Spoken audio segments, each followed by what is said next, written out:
Hello mga guys. Ayan ang food ni Mami Nets. Tinulang isda.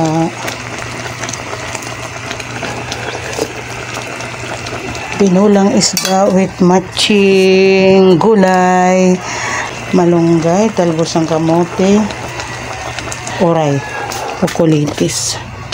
Ayan po mga guys, yung pagkain ni Mami Nets. Back to normal. Ayan po mga guys. Tapos ayan, luto na ang aking tinola. Ayan. Ito naman ang aking paksiw. Ayan mga guys, medyo maliliit lang siyang paksiw. Ayan, may sibuyas, ayan na nasa ilalim, sibuyas, luya, siling green, at saka ang aking suka ay sukang tuba galing ng Samar. Ayan, sukang tuba. Tapos dagdagan ko ng konting tubig. Ayan, dagdagan konting tubig. Tapos isasalang na yung paksiw. Ayan. Wala po siyang chemicals dahil ang kanyang suka po ay sukang tuba. Ito po mga guys, yung kalamansi.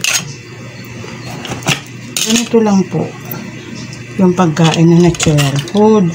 Huwag po kayong gagamit ng mga instant na panglagay na pangpaasim. Ayan. Purong ano po siya, ayan, marami siyang kamatis, tapos 5 pirasong kalamansi,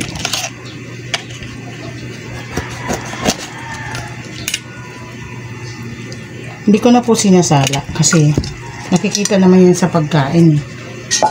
Huwag mo na lang kakainin yung buto. Ayan po tayo kain. Tinulang isda.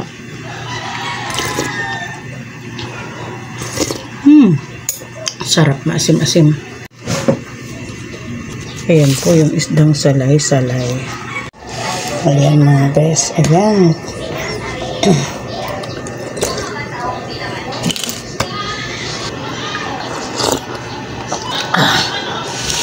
Tapos mga guys, hindi po si Mami Nets kumakain na ng rice.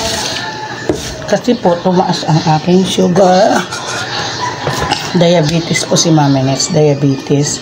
Saan ko po nakuha yung diabetes na yun? Nung ako po'y kabataan. Habang ako po'y namamasukan ng manahi, bawat break time po, 3 times a day, hindi na po ako halos umiinom ng tubig. Karamihan po ay soft drinks. Ayan. Kaya, ngayon, yan, kamote po.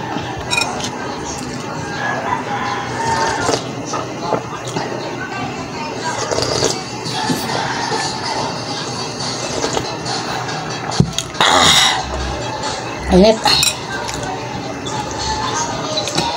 Talbos.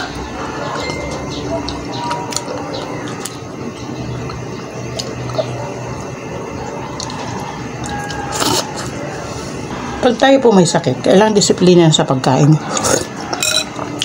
Pang-ibang gas pa ng Mami Nets ay saging.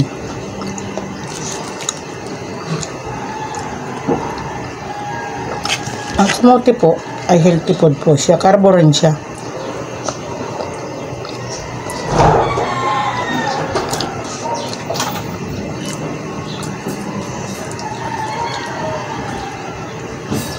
Isdang salay-salay. Isdang pula.